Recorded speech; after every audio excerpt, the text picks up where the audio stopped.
Do you find it difficult acing your interviews? Or do you find yourself before a panel and you are so anxious that you're rambling? It's all right. We've all been there before. But here are a few things you can do to make sure that that never happens again. Let's dive in.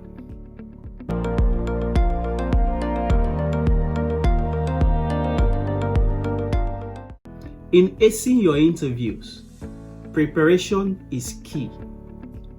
You first of all need to research about the company's ideologies, their missions. Research about their key projects. Do they have a range of products? Which products are their key products? Which ones are supplementary products? What are their likely challenges in the industry? Are they market leaders? Or are they trying to break into the market? These are data that you must have at your fingertips. Another thing that preparation does for you is that it helps you eliminate self-doubt. By the way, if you haven't seen my video on how to conquer self-doubt and your personal fears, click this link above and watch that video so that when you are confident enough, ramblings disappear. You appear confident, and that energy of being confident, translates into what you say. That's the first point. Secondly is that you have to consciously plan to make a strong first impression. See, you never have a second opportunity to make a first impression, right? You have to come in 10 to 15 minutes ahead of time. Get into the venue, relax and compose yourself. The worst thing you can do to yourself is to rush in from traffic inside the interview room.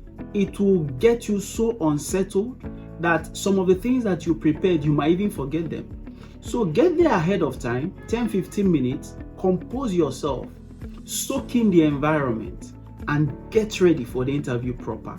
And as you go in, maintain a positive body language, maintain eye contact. It transmits transparency, right? And then go in with a notepad. Interviews are often tense situations. So you want to be writing salient points that are impressed on your mind.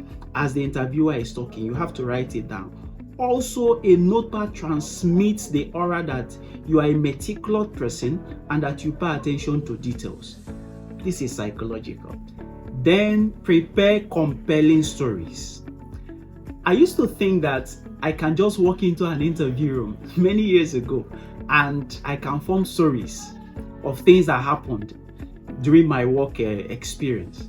But alas, I entered the interview room and I found myself rambling because I was anxious. I wasn't prepared enough. I thought that I could rely on, I was overconfident. That's the way to put it. Don't put yourself in that situation. Prepare ahead of time. Prepare stories that show how you tackle challenges, how you showed leadership, how you took initiative. Stories that showed how you made mistakes and you learned from those mistakes. Those stories, you have to tailor them to the skills of the job that you're interviewing. Don't just cook up any story. No. Get stories that are relevant to the job that you're interviewing on. So that if an opportunity like that comes in, you are not thinking of what to do. You already have something prepared. And then you hit the nail at the head. All right. Most importantly, honesty and authenticity matters. Be yourself. Don't just go about saying what you think the interviewer wants to hear.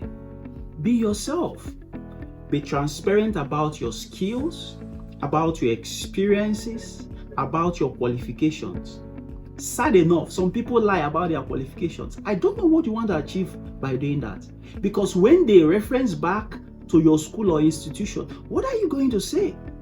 You are just shooting yourself on the leg. Even if you get the job, you're still going to lose it. So be transparent about your qualifications, about your skills, your experiences. If you think you're not qualified enough for the job, then bring in transferable skills, potentials, that you can grow on the job instead of lying. This is very, very key. I've seen people make these mistakes and they lost the job entirely, even after they've gotten it. I would love to stop it here because I don't want this video to be unnecessarily long. We are going to do a part 2 of this, so watch out for part 2. Like, comment, and subscribe. Bye-bye.